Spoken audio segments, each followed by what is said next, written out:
Alors, c'est toujours dans le cadre de nos visites institutionnelles que nous sommes là aujourd'hui avec la SNHLM.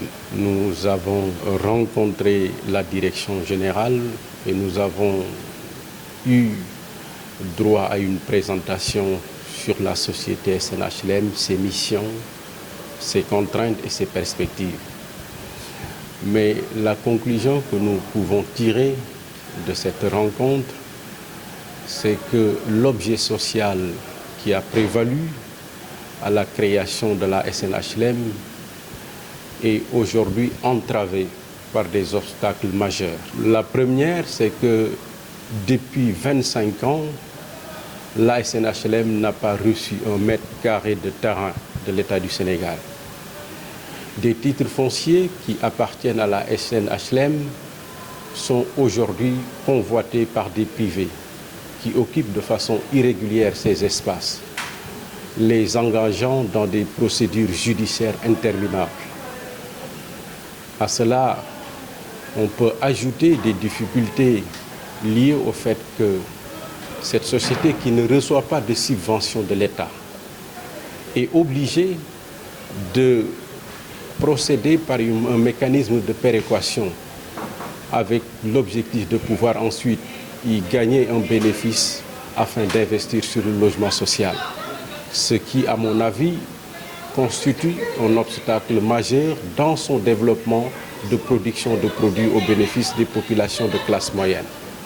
Pire encore, l'État donne des titres fonciers, du foncier à des promoteurs privés qui, en retour, vont proposer à la SNHLM de les vendre, en tout cas de vendre ces titres fonciers-là à des prix exorbitants.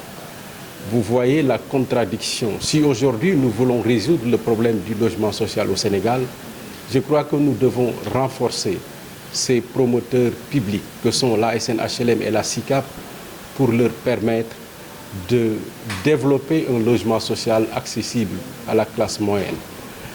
Et à cela, nous, en tant que parlementaires, nous nous sommes engagés à porter un plaidoyer pour que ces sociétés soient renforcées.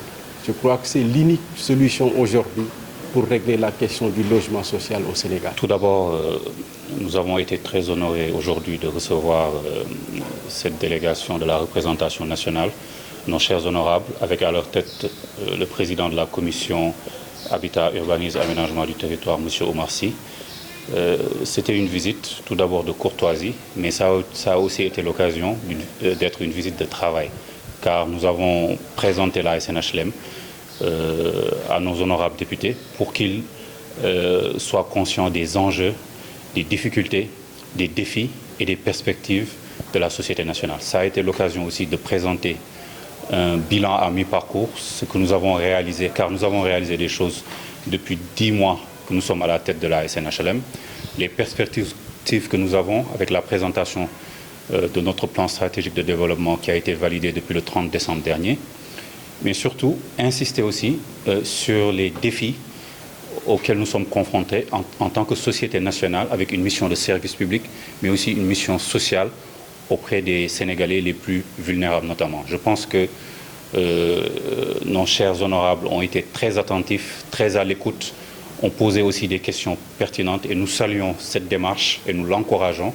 et nous sommes certains qu'ils vont à l'Assemblée nationale, à la représentation nationale, mais aussi au niveau de l'État et du gouvernement, porter le plaidoyer de la SNHLM, mais aussi de la SICAP, pour trouver des solutions pérennes et réussir notre mission de service public qui est de fournir un logement décent et abordable à tous les Sénégalais. Il y a énormément d'idées. Je pense que déjà, il y a la volonté politique qui est là.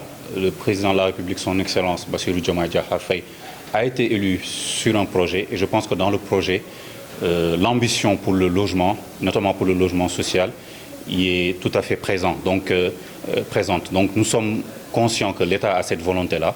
Aujourd'hui, il s'agissait d'échanger avec nos représentants à l'Assemblée nationale, de les informer, comme je l'ai dit tout à l'heure, des défis auxquels nous faisons face, mais aussi de planifier d'autres séances de travail pour pouvoir trouver des solutions, parce qu'il faut aller vers les solutions très rapidement, parce que les Sénégalais sont en attente de ces logements-là et ils sont très impatients de les avoir.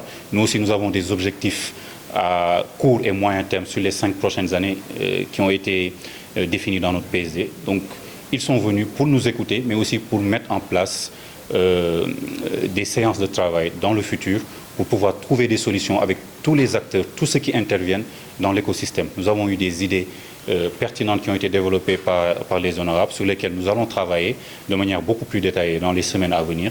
Et je sais que ce sera pour le plus grand bonheur des Sénégalais.